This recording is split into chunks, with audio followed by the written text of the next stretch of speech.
Throughout the last 11 episodes, I've shown you work on my car for what has taken a year and a half, which may seem like a long time, but I've torn the car down completely and rebuilt it all with turbo and forged internals.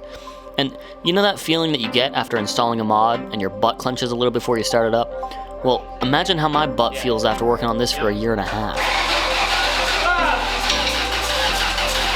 On the last episode, I left you with quite a cliffhanger, so let's just cut to the chase. I don't know. Okay, go ahead. This is terrifying.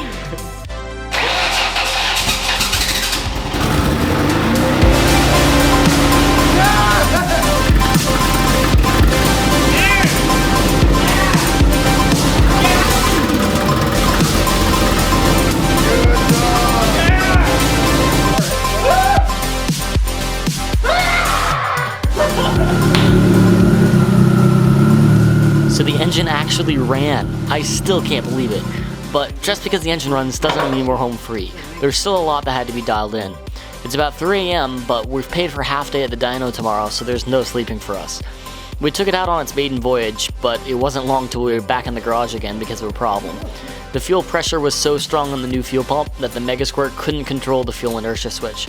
So basically, we had to play around with fuel lines and add a fuel pressure regulator, which, thanks to the man Jeff, only took about 2 hours. So it is currently 5:30 a.m. and Jeff and I have spent the entire night working on the car, but we got the fuel return setup working. In 2 hours. In 2 hours, what takes people like 2 months. And got all the body panels, well, all but the front bumper on. And yeah, now we're gonna go find a U-Haul and go pick that up so that we can trailer this sucker 3 hours north of here to get on a dyno. And today is gonna be rough. There's no real definition ending of yesterday and starting of today, but very glad that it is done and that it drives.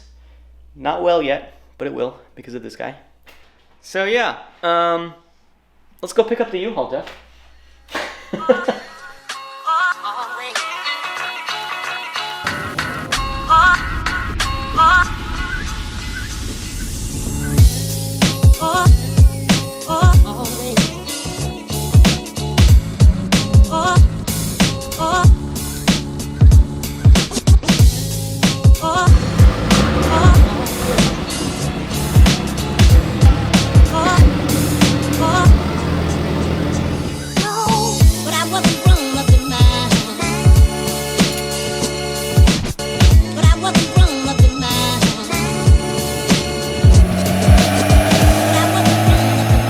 So my car was being tuned on a standalone ECU called Mega Squirt.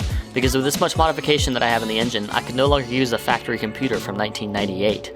We spent a little over 4 hours on the dyno dialing it in and getting the tune set extremely safely.